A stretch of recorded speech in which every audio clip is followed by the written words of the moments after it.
this is an example of where software can have a really meaningful and powerful impact. And it gives me the goosebumps to say that we're actually doing something about it. And we're not even close to done, but those are the little things that I get so excited about. Welcome to Vet Life Reimagined. Dr. Caleb Frankel is a veterinarian and the founder and CEO of Instinct Science, an organization with the mission of improving the modern veterinary team experience through better technology and systems. Instinct's practice software platforms power many veterinary practices by incorporating true workflow improvement, decision support, patient safety tools, and a charge capture automation. Instinct and Caleb have been in the news a lot recently because of Instinct's recent acquisition of Vetmedux, the creator of Plums and Clinician's Brief. Dr. Caleb has spent his clinical time in specialty and emergency hospitals, including a very large multi-doctor practice in Florida.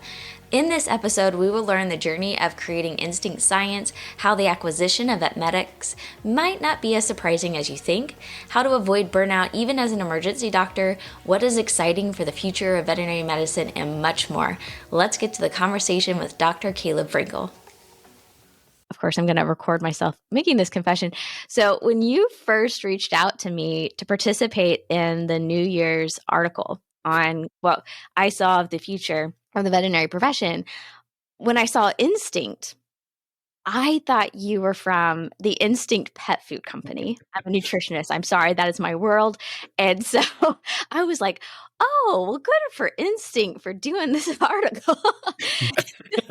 So it took me a little while to figure out which Instinct you were from. So I do apologize for me taking a little while there. I have this funny saying that I tell people, and some of my team repeats it, but professionally, I don't talk about politics, religion, or pet food. So I always say it in the emergency room if like a client comes in and says, hey, while I have you, what do you recommend for, or what do you think of raw food or whatever? And I always state those three things that I don't talk about professionally. That's hilarious. You just know who to call when they do want to have those questions. So, yep, I had no idea what I was setting myself up for when I picked this specialty. So we're a different Instinct, yes. Yes, I apologize. And we'll talk much more about your Instinct here in a second. But I love to start with kind of the origin of when did you know you wanted to get into veterinary medicine? Yeah, looking back, I'm definitely one of those that falls into the category of I knew pretty early on.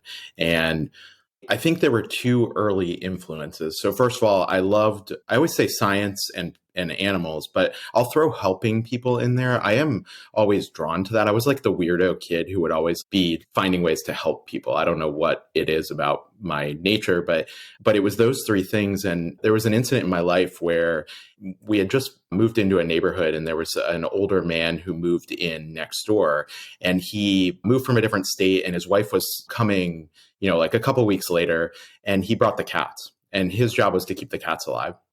And I met him because I was playing with neighborhood kids one day. I forget how old I was. I want to say 12 or 13. And he was frantically searching the woods behind my house for his cat.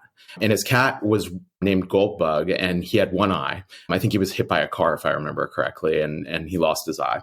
And he lost the cat for a few days. And he told me as a young kid, my wife's going to kill me. This was my one job. And I helped him look for the cat the next day. And I'm the one who found the cat. And that turned into a cottage industry for me in the neighborhood where I would take care of all of the animals. So I was entrepreneurial. So there was definitely a part of me. When I look back on that story, it's super interesting to me because it shaped sort of my early interest in, I think, animal healthcare, where it can you can have such an awesome impact. So it shaped a few things. One is I started this cottage industry because he would always ask me to watch after his cats when they went away after this incident, because I helped find the cat. But I remember, and I've told this story before, but I like to say that I created the first electronic health record for animals because I was always drawn to technology, Megan. And I had all these neighborhood pet sitting jobs in the summer. I remember when I was 13, I got one of the first computers. Like, I was always drawn to computers. I'm old, so this was like 1995, I want to say, I got my first computer. And I created some kind of WordPad or early Excel, like tracking of all of the pets in the neighborhood. And so when I lecture, sometimes I like to drop that as my street cred. So So that I think shapes, very early on. But then, fast forward to high school, there was a program in my high school, I think around the time I was 16. So early in high school, where you would, if you were doing well, I think you were in, honors classes or something, you would be placed into careers that you were interested in the afternoon. And so I got selected for this program, and it was the first time I got faced with what do you want to explore? And I listed all these careers, and the first one I got placed in was on my list was a veterinarian. And truthfully, I had no idea. I don't remember taking the pets to the vet. I just love science and I loved animals, right? So I got placed with a veterinarian, and I'm from central Pennsylvania. And the veterinarian I got placed with did Amish farms in the morning and small animal medicine in the afternoon and evening. And it was a true James Harriet like story. And so I got placed and I went and did my first day with him. And I remember staying till like 8, 9 o'clock at night, I think. He had an emergency come in and with the small animal part of the day, and he was there late. There were no emergency hospitals. He was one of the few in the town. And from that day forward, I was just obsessed. I canceled all my other career opportunities and told the guidance counselor, just put me in vet hospitals. This is where I'm going to be. And I never looked back after that. I'm one of those just driven people who never changed my major. And it's kind of weird that I'm running a software company because I'm a planner and I knew what I was going to do. And this was not at all in my a glimpse in my eye of where I was going to head. So. Well, speaking of that, if you are a planner and you are focused, which sounds a lot like me when I was in high school, it's like, nope, no matter what you tell me, this is what I'm going to do. I'm going to go into vet school. Did you picture yourself as a similar way of practicing the James Harriet mixed animal practice going into vet school? Or what were you thinking about for you? Yeah, it's a great question. So I never had any large animal experience growing up. I was from a small town, but it was really just the pets I had. So there were lots of farms around me, but no farming experience, no equine experience. I really fell in love with the bovine medicine when I was shadowing veterinarians in high school. And so when I went to vet school, I thought I wanted to do mixed animal medicine. And I listed myself in the mixed animal track. Before that, I decided to go to undergraduate to study animal science. And the reason I picked animal science versus biology, for those that don't know, those are probably the two most common majors. Animal science gives you a lot of background into animal husbandry and large animal medicine. Biology, I think, really moves you to the science and you don't get any of that experience. And I picked animal science very intentionally because I wanted to get some mixed animal, large animal, farm animal experience. And so when I got to vet school, you had to pick, like what you're doing, right, when you're a first year student. But you picked your track, and I picked mixed animal medicine. And then, as I got more into school, I realized what I think a lot of veterinarians think about as they start to get out into practice, which is, your work is so much, it's such a big part of your life that I always teach, the vet students and the interns that I work with, confidence is like a really important thing. We don't think about it much, right? And what I found was I just wasn't healthy as a person if I was practicing mixed animal because I never felt fully confident that I was doing the best job. And so very early on, I wanted to chase confidence. And so I picked small animal and switched it up as I went forward. And I think that was a really good thing for me personally. That's a very good insight to discover at that age, because I didn't have confidence at all, even if I was focused in small animals. So I think it's a really good thing to recognize. It's still a lot, right? It's still a lot, even if you're dealing with, basically two species. Yeah. So no, that's fantastic. And I also saw that you decided to do an internship after vet school as well, which when I was also coming out of vet school, that was like normal. That was the thing. A lot of people did internships because the jobs were not quite as hot as they are now. And so you wanted to learn and differentiate yourself. Is that also your thought process when you were doing that, or? Yeah, I had a specific goal, I will say, when I did an internship. So I knew what I would, so from the time I was 16, I was going to be a veterinarian. And I was entrepreneurial. So I have very little medicine background in my family or anybody in my life. So really, I had a lot of business people to look up to, and that's what I knew. So I was entrepreneurial. And it's one of the reasons I love veterinary medicine. but I wanted to own and start chains of really high quality specialty emergency centers. That was my goal. And I figured that out early on because I sort of found that coming from a small town, we didn't have any 24-hour centers. And I saw that, when I was growing up, I lived in the middle of Pennsylvania. And so you either had to drive to Penn or Cornell, which were 2 to 3 hours away. And we did take our pets to one of those. And so I think that shaped like this doesn't have to be like this. There can be 24-hour centers for pet care. And, back then that was a novel concept. I think now it's not, obviously. Blue Pearl wasn't a thing then, any of these specialty emergency chains that exist. So my idea was to become an internal medicine specialist because I was definitely a medicine head. And I wanted to do an internship, then a residency, and then open chains of high quality specialty hospitals. Clearly, that is not how it turned out. I'm not a specialist. I do work exclusively in specialty emergency centers, and I love that corner of the industry. But I quickly realized I think it was probably my internship, that internal medicine and what I loved about it at Penn, where I went to vet school, was it was really challenging, complicated cases that the ER wanted to get off their plate. And you sort of did like the Dr. House exploratory on them. And then you get out into the real world and you realize, and there's nothing wrong with this, but internal medicine is pretty heavily chronic care. And that was not what I loved. I loved challenging cases and figuring them out. And I found the emergency room to be the best place to do that. I also loved helping people. And like a weirdo, whenever there's a really difficult client, I'm the one most people in the hospital say, can you deal with this person? Because I love it. I love like challenging people. And so I think the other challenge I loved was earning somebody's trust or a family's trust when they need to trust you, but they can't trust you. They have no trust with you, right? And that's exactly what the emergency room is. So so I did my internship because I thought that's what I was going to end up doing is being an internist, but I changed that pretty quickly. And I'm a big believer in internships. And looking back, I wish it was mandated actually. And I wish it was mandated today. Now I understand the economics of that and why it may not be, but I think the veterinary world and veterinary practitioners would be better off if they were mandated to do internships and if we changed the way our profession worked to do that. Yeah, I agree. Going back to your comment about confidence, I also wanted to specialize. So that was another part of doing an internship, is that would accelerate my chances of getting into a residency. But I found a great place for mentorship, and it really helped my confidence. And I still remember some of those weekends working as an intern. And so, yeah, I agree that they do have advantage. I do wish you could get paid a little bit more than you do as an intern. Sure. So I think there's some opportunities for kind of changing up a little bit of it. But yeah, absolutely. If you aren't doing an internship, at least be very, very picky about where you go so that you can find those opportunities for mentorship and kind of make it your own internship. But yeah, I think I agree with you for sure. Yeah.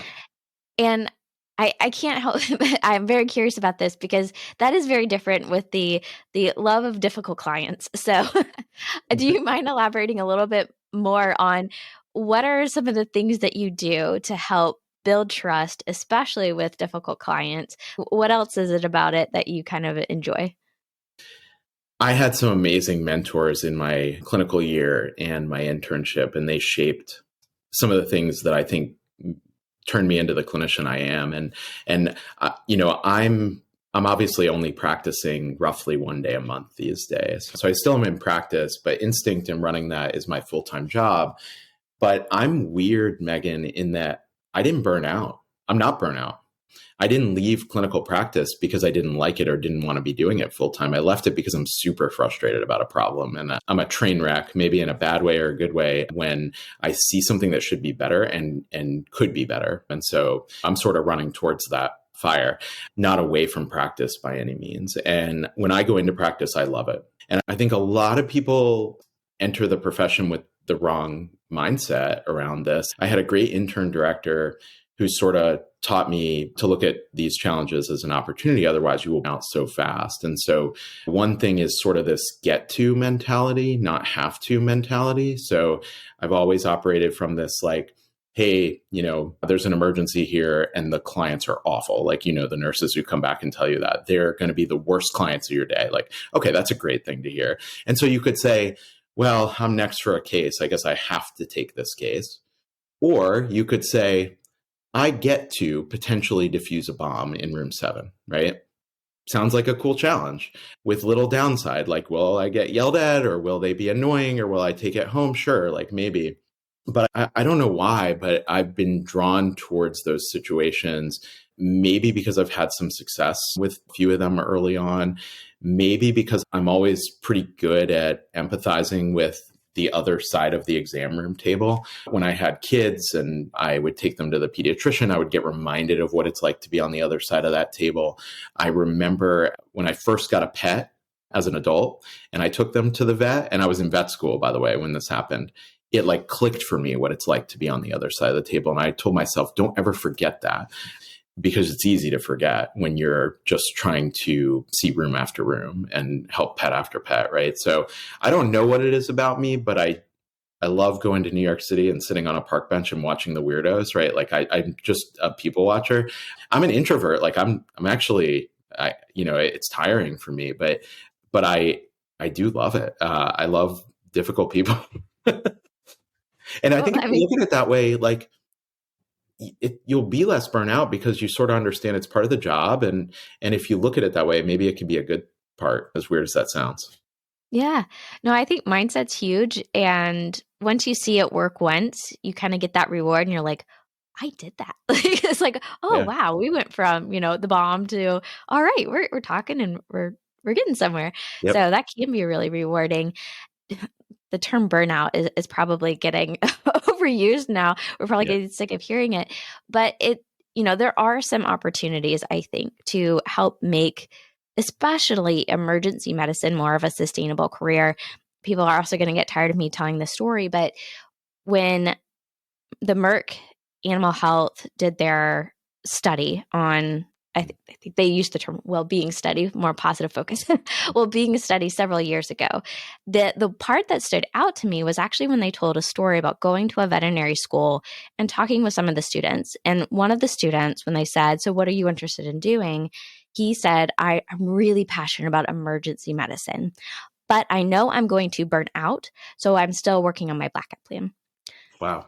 That's a terrible mindset that Yeah. we, the way that this is being discussed is it's being accepted as it's just going to happen. And so I'll just need to come up with a backup plan instead of working on what can I do to make this sustainable so I can continue to do this type of medicine that I Mhm. love.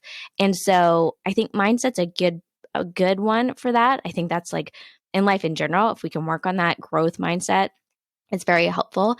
But are there other things that you found that you could do to help make it more like you are ready to come back the next day, that you aren't getting tired of this? Yeah, this is a really hard one, but I get out on time most days. And, that sounds basic, but I bet there are very few emergency doctors who actually say that. But I've prioritized it since my first year after my internship. And I think I bugged some more senior emergency doctors because I wasn't what I called a clock watcher. And there are people who are clock watchers that are like, hey, like you're the junior ER doctor. You can't leave on time if I'm not leaving on time. And I always said, BS, like that's your problem, not mine. And I did it because I think you're right. Like most emergency doctors burn out after 5 years becomes a self-fulfilling prophecy if we aren't careful with it. And so it's really not fair for me to say this because I'm, doing emergency medicine part-time, and I could have gotten there, who knows, right? But I will say early in my career when I was doing this full time, I was very careful about getting out on time repeatedly. Now there are days where you don't get out on time, right? Because your patients come first and your clients come first. But what I mean is I made myself really efficient. I would do the work ahead of time to have systems in place so that I would get my records done. I never write records after I go home. I was not on social media in between cases. I was doing things to get me ready to go home and see my family on time.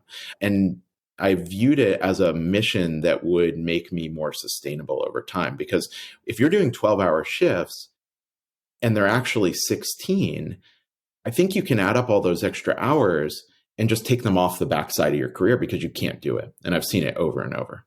And we're all so passionate about what we do. Like, veterinarians aren't here for the money. We know that they're driven by very different things.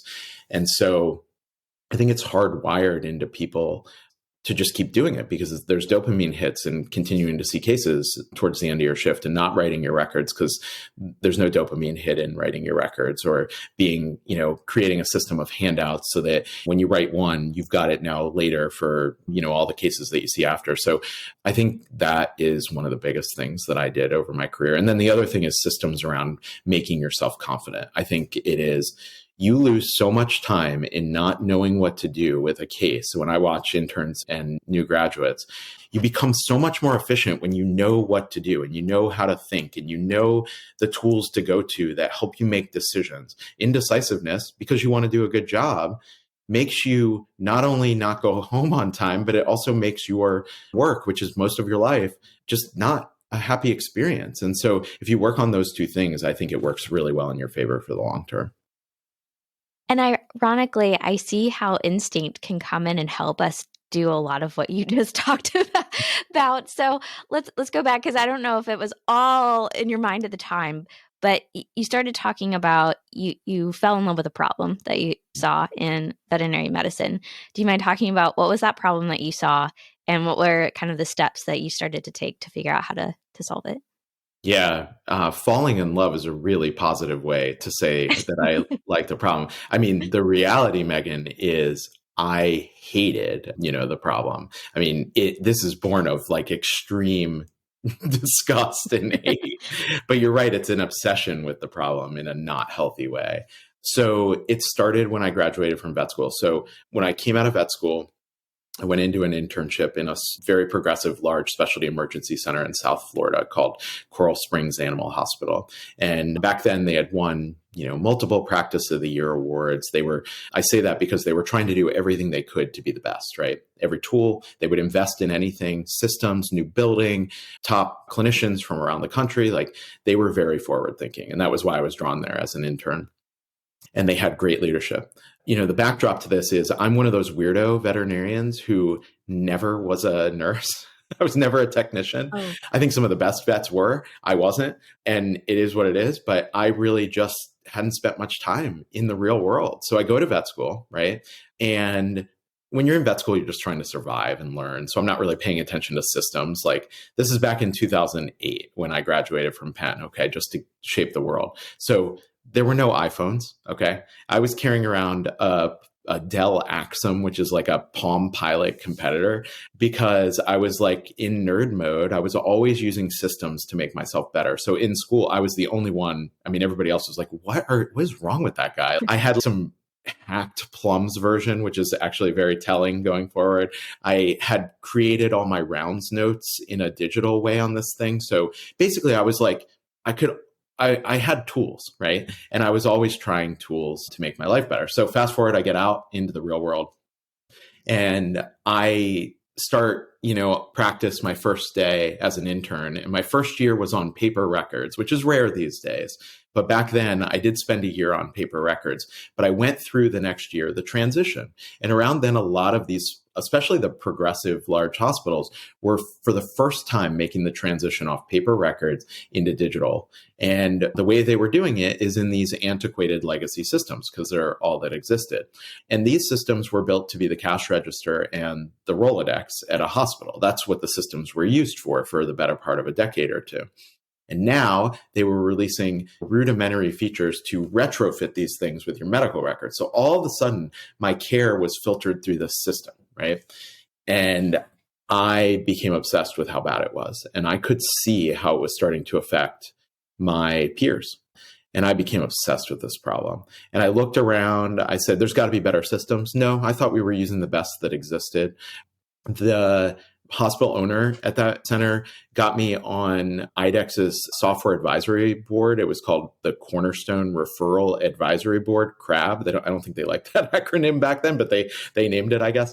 And I was the only clinician on this. So what it was a group of practitioners from some of the top centers out there that were using their system and in the referral community. So it had like AMC in New York and University of Florida and a bunch of the other schools that were using it. And they were trying to help them make it better. But it's a really hard problem when you have legacy systems. I think IDEX was doing their best to try, and I commend them for that, but it was a losing battle. And I was the only clinician on it. There were a bunch of IT people on it, and I probably annoyed everybody. But I started to become obsessed with this problem back then. And the other thing that shaped it is I had spent some time in industry. So summers between undergrad and vet school, and I think even early vet school, I worked at a global consulting firm called Booz Allen Hamilton as an intern in the summer. Okay. So very few people know what, that is or what consulting is. And it's always like a nebulous thing. But the easy way to explain it is companies or government agencies would pay them huge amounts of money to solve a challenging problem, right? They would say, we've got this problem. Here's a wad of cash. Can you just fix it? That's the best way I described what I was working on. And they needed an animal health expert to work on a system that I think the USDA was developing. But what that experience really gave me was the view of what other industries were doing with technology that veterinary medicine was not. And I sort of saw the workforce getting really inefficient. And so I started tinkering with all kinds of systems because I said, this is the best PIMS I think exists. That seemed like, a given. I knew nothing about coding or technology or software back then, but I was a hobby technologist. So I started putting systems in place for the whole 50 doctor specialty hospital. So here's a great one because it shapes what I did. Looking back, I over-engineered an Excel and then later Google Sheet when it came out, treatment sheet for the specialty hospital. So I created this like Excel sheet. It must have taken me hours on weekends, but I coded formulas and calculators, and I created templates for all the things the emergency team started seeing over and over again. So I had the gastroenteritis one, I had the foreign body post-op, I had a GDV, I had hit by car. I had all these templates. So you could just open the Excel sheet, you'd print it out instead of writing it every day. And the whole specialty hospital adopted it, which was kind of funny. And that was shaped because we all know that these treatment sheets end up becoming a huge problem in hospitals. They have to be gathered up every morning by the billing team. You don't know where your care is when you're trying to round. And I once dumpster dove with a nurse for one because it was like a huge ICU sheet and we don't know what happened to it. And usually if you can't find it, it ends up swept off the table into a dumpster. We found it. But all these things sort of shaped how I sort of got here. So hopefully that gives you the color of all the things that led to it. Yeah. And then also around this time, I think you started a blog too. Was that also to kind of get out some of the thoughts and things you were seeing, I guess not on digital paper? Yeah. Because I think that's a really cool aspect of your story too, is you started to really publicly talk about this in your blog, which by the way, whoever does your logos and everything, like Pick the Brain is I love that logo. I love Instinct's logo. So kudos. But Yeah. So is that also kind of around this time as well? Yeah, we have some really talented people on our team, and we have one designer who does all that, and she is incredible. And I've worked with her for years. So yeah, the blog came about because a few years after I started tinkering with all these systems, so I'd created like TV screens of like a status board and all this stuff. And by the way, I created lots of stuff that failed. But the stuff that worked and stuck, people were drawn to. And so we would host CE events for the 600 referring veterinarians who would send us cases, right? And like every once in a while, they'd all come in for a CE event and they'd go, they'd ask the hospital owner, how'd you make that? Or how'd you do that? And the real story about the blog is I would get deployed to these hospitals because they would go, oh, we have this like emergency doctor who does this stuff. He'll come out and show you. And I would get deployed as part of my job. And I'm an efficiency obsessed person, and that was really inefficient. And so the story of the blog is I wanted to be able to give out links to some of the things. So the early blog was just like, here's how I did this. Here's how to do this. You should try this. It's huge. And that led to speaking engagements and writing articles for, publications like Clinician's Brief that I really didn't intend. But what I started to see by putting my thoughts out there is I'm not the only one with this problem. And that actually, I know that sounds weird, but like when I was at my hospital and I really look back on like 2010 Caleb, I just thought it was our problem. I don't know why. I wasn't thinking about building a PIMS for the future, right? I was just like, this is ridiculous. And so here we go. But then when I started speaking and writing, and I just saw that everybody had this problem. And I was like, maybe I can be part of the solution. And that's when it first clicked for me. Had no tools to build a software company. It wasn't, even remotely in my mind, but it just clicked that everybody had this problem I had become obsessed with. And it sounds like other people really were noticing. And this is just super important, especially now, of part of your story is that you started working for Brief Media, which I did not recognize that word just as standalone. Yeah. But when you look at it, you're like, oh, I do. I see those words come up. Yes. Because that's the original digital plums and everything that you helped with as well with Elizabeth Green. And she started that over 20 years ago, I think, was Brief Media. And she was working on her MBA at the time. And now she's like the Elizabeth Green. So, so what was that experience like?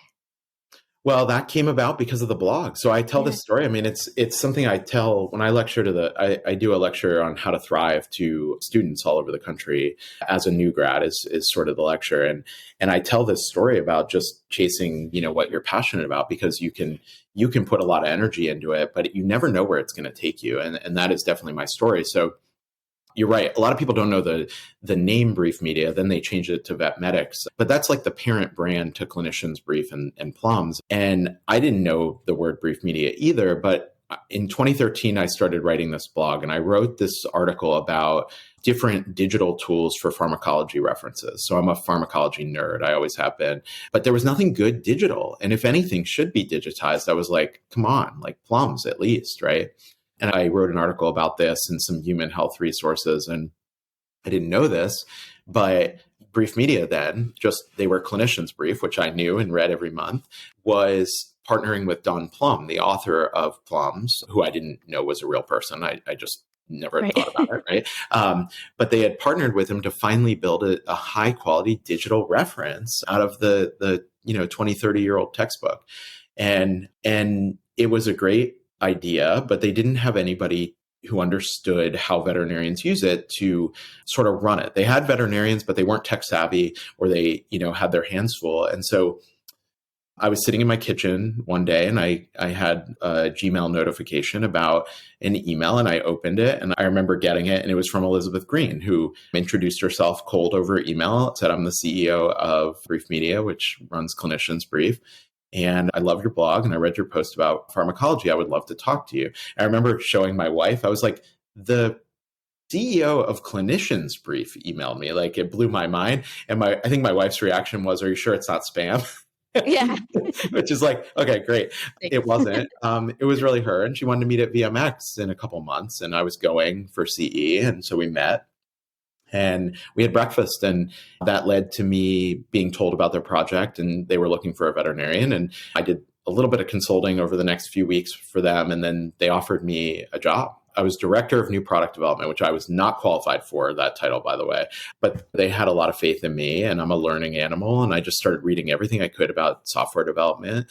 By then I had already thought about starting a company. My idea was to build software for veterinary practices of the future, which is what Instinct would become. But I had no tools or understanding of how to do it. I had been on about a year of a journey of reading, listening, doing everything I could to start to educate myself on what it would take to run a software company.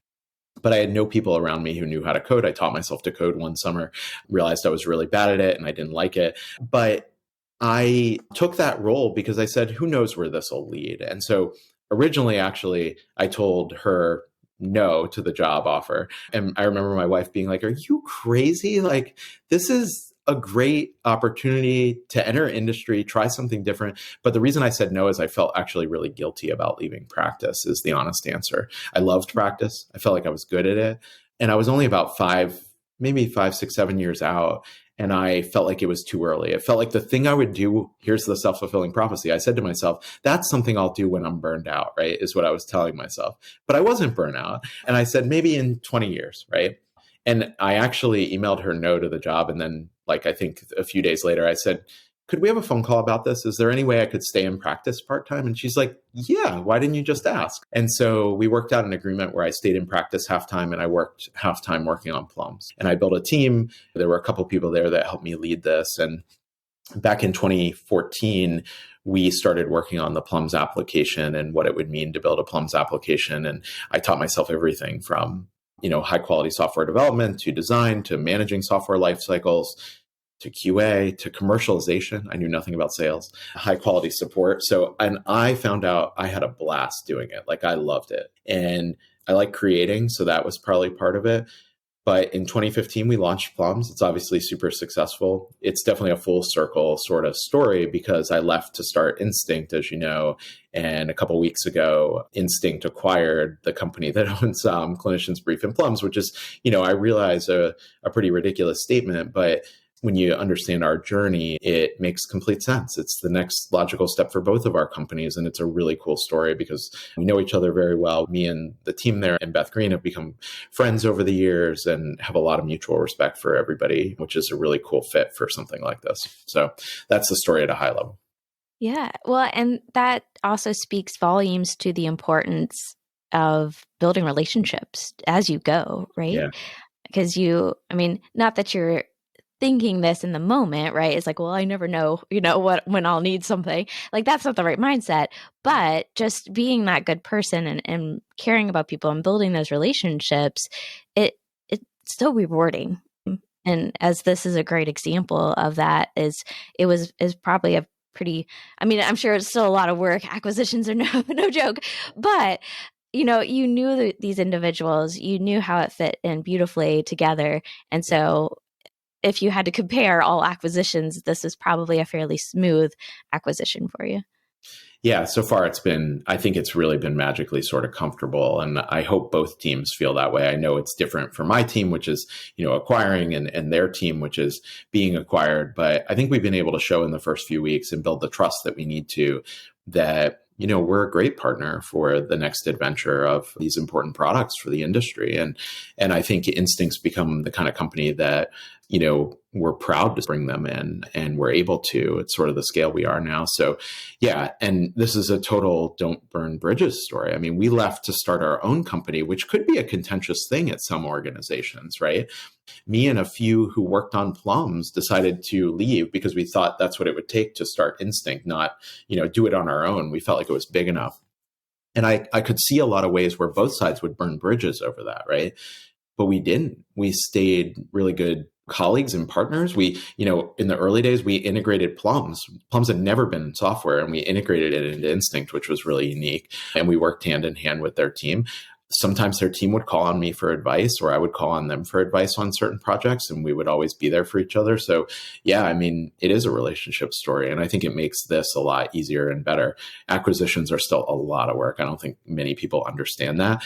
We're still catching up on sleep, but it's a really exciting thing, and I think it's going to be amazing for the future of the industry. And then this is where I was thinking about all that you are talking about when it comes to efficiency and building your confidence. If you could take away a lot of these little things that really start to add up and not only reduce your efficiency, but it also definitely impacts your mental well-being too. Because again, back to me not being a very confident early veterinarian in practice, being able to look up medical doses. Like, I'm sorry, pharmacology was not my favorite subject. Yes. That one was really hard for me, which is really sad because my dad's a child psychiatrist and he's like all about medications. So I didn't get that one, but they were really challenging for me to remember. And yes, I walked around with my little cheat sheet notebook, but being able to do that in a system. And I think there was one that I saw where it will also, like if you put in 2 medications and they may have some, drug interactions. that it'll pop up and say, are you sure? Yeah. And then you will be able to, oh my God, if I knew that I had that behind me, to double check, I think that would allow me to have that additional confidence that you need to kind of build. We have to make so many decisions. There's so much going on. All those systems can really, really make a difference. This is the problem that I'm obsessed with. And I don't think it's the way most people think about it. So I think a lot of people think of like, oh, we need to build a PIMS because this one's ugly and it looks like Microsoft DOS. And it's like, yeah, that needs to be improved. But the real opportunity is exactly what you said, right? It's the things that these systems could do, but nobody's even attempting. So yeah, I mean, early on, I challenged our team to build these patient safety warnings, which had never been done that I know of in a veterinary software. And in all of the huge hospitals that we were in, we turned it on one day. And if you went to put an overdose of ketamine on the treatment sheet, which is super important, Instinct steps in and goes, "Are you sure?" And by the way, we do this in specialty hospitals. We know because of how many times the warnings are triggered. If they weren't there, we do these hundreds of times a day, probably, right? They often don't result in major issues because our nurses are amazing and they may catch it. But the Swiss cheese model, if you've heard of for patient safety, every once in a while, all the holes are going to line up and one's going to get through. And that patient's going to either die or be harmed. And that has a huge spiral effect on the team that endures that, right? Obviously, the patient is harmed by it, but we also forget about what that does to the team because nobody's doing that intentionally, right? So this is an example of where software can have a really meaningful and powerful impact. And it gives me the goosebumps to say that we're actually doing something about it. And we're not even close to done, but those are the little things that I get so excited about. And Plums Pro, this new tool that they have, is just something I dreamed of when I was a veterinary student, or wished for, I guess. And they're early in the journey on it, but I think it is going to be so exciting because human health has this. This is a fixed problem. We don't have anything like this, and we're wandering around in the clinic floor not even realizing we should, which is always crazy to me. You brought up drug doses. I remember in school how helpless I felt because Plums was published every 4 or 5 years. And my clinical year, someone will probably fact check me on this, but I'm pretty sure it was like in the 3rd year since it had been published. So I felt like Plums was useless, actually. And that sounds so silly, but forever, every 4 years, a textbook would be published and updated, right? And it shouldn't be like that. It doesn't have to be like that. Plums is now updated almost daily. I don't think people realize that. Some of them are really small things, but that's incredibly powerful so that when you go into the app and you look up a drug, you know that it's so up to date because there's a team behind you making sure that whatever you're looking up has all the up to date information. And that, clearly, you're going to have to tase me because I could talk about this all day, gets me so excited. No, I love it too. And again, I'm kind of thinking back on starting practice and like how all of those things I think would have just been a game changer. And Yeah. when I was an intern, I was at a hospital that transitioned from paper onto the digital medical records. So I can also say I've also lived through having to change. And it is challenging, but man, it's worth it when you have all those. Yes, it takes a little time to learn something new, but you'll be so grateful afterwards when you do start to see all of the efficiencies start to add up. Yep. Yeah, definitely. Well, unfortunately, we are running out of time. So I want to switch over to just some final questions. But the first one is there something that's just top of mind right now that you would like to offer the veterinary profession as maybe something like words of encouragement or something you're excited about with the future of veterinary medicine? I think the thing I'm most excited about, and I got to meet you at VMX, and I sort of told you this too, but there's a whole new generation because you're like, I don't want to age anybody here, but I think you're like 10 years after me. So I see you and there's a lot of people like you doing some really interesting things in the profession. And I get really excited to see another group. I have a group of friends who I view as my generation, and we like did some things beyond clinical practice. And now I see a whole wave that I keep meeting. And it's really encouraging just to see that people are doing different things, whether it's sharing stories like you are, or writing about the future of AI, or opening up clinics with a different model of ownership. There's so many people doing some really cool things, and you probably meet more of them than I do. But I would say this profession is so special. I think we, like you said, we talk about it in a really negative way sometimes with the best of intentions, right? But I think it leads to this self-fulfilling prophecy I mentioned earlier, and I wish it was flipped a little bit. You can do anything you want in this profession, and it has this like mix that I always think of, that I can't think of another profession that has it, where you have, helping, you have a prestigious job that people respect you, you have unlimited challenges, there's entrepreneurship opportunities behind every rock you lift up. It's a community that's pretty small. So you get to, I'll see you at conferences every time. We'll know each other. You have the ability to literally do everything. And I think that's so exciting. I completely agree, as you know. So it just gets me so excited, which again is one thing that is so exciting about doing Vet Life Reimagined, is I get to hear everybody talk about this, and it's just inspires me every time. So I love it. But to learn more about you, do you have any interest or skills that maybe not a lot of people know about? So, yeah, I mean, I have a family that takes up a lot of my time. And those of us who have kids know that means you just sort of get exponential pets. So it's like with every kid comes a bunch of new pets. So that takes up a lot of my time. But I guess things people don't know, or maybe are surprised by, the nurses who work with me in the clinic know this, but I listen to a lot of hip hop. Most days I'm doing my work with headphones on. I do my best work with headphones on, hip hop in my headphones. So that's one thing. During the pandemic, I took up a hobby that I had always been really interested in, but my kids got me more interested, and that's astronomy. So I started dabbling in astrophotography, which is, actually a really challenging type of photography, taking pictures of the night sky. So maybe that's one thing people don't know. I'm no expert at it, and I wish I had more time for it. But over the past 3 years, have started teaching myself and taking some classes on it. That is fascinating. One of the things that was kind of fun moving from St. Louis to Savannah, Georgia, is the sky is so much clearer here in Savannah, and I love it. Like, you can just look up and you see all the constellations. So if you make it to Savannah, it might be a fun place to try to take some pictures. So Yeah, that's awesome. Now, is there anything on your bucket list that you would like to do? And this can be unrelated to veterinary medicine. It can be related, whatever comes to mind.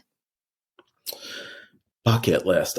It's travel for me. I love travel. So I didn't travel much as a kid. My parents weren't big travelers, but in my adult life, starting in college, I started traveling internationally for the first time, and my wife loves it too. So it's starting to take my kids on more international excursions. So there are so many places I haven't been to. I checked a couple bucket list items off. I saw the Aurora Borealis in Sweden, which I highly recommend to people. I would love, I'll list one. I would love to see the Southern Lights in Antarctica, which I know is a crazy thing to say, but I almost did it. I had a trip planned during the pandemic, which got canceled, and I never did it again with friends. So we were going to go down to South America and potentially end up on you can take a boat, but maybe I'll list that one day. I'll do it. So. And well, now you can take a picture of it because you've learned how to do that. So there you go. Maybe. Yeah. Yeah. Very cool. And finally, what is something you are very, very grateful for? What's something I'm very grateful for? So I think I could say my family, because that's an easy one, but I'll stick with veterinary medicine. And I tell my team this all the time, but I am extremely grateful to have the opportunity to be working on these problems for this industry. In some ways, I feel like I shouldn't be the one. That's the imposter syndrome in me. Why aren't other people fixing these? But that's also how I got into it. And I always say I feel extremely grateful every morning to wake up and be able to work on these problems with this team that I've surrounded myself with for this industry that I care a lot about. And that's Vet Life Reimagined, and I am so glad you are here. Thank you to Dr. Caleb for taking the time during a busy conference time and acquisition to share his story. I also want to thank our Buzzsprout monthly sponsors, Fire Consulting and Will Hughes. We have some new sponsors that are contributing to a special campaign coming up, so stay tuned. Make sure you check out the YouTube channel for video editions and shorts. I also received a beautiful piece of feedback this week on LinkedIn. Letting me know that Vet Life Reimagined is impacting you is really encouraging for me, so thank you. And until next time.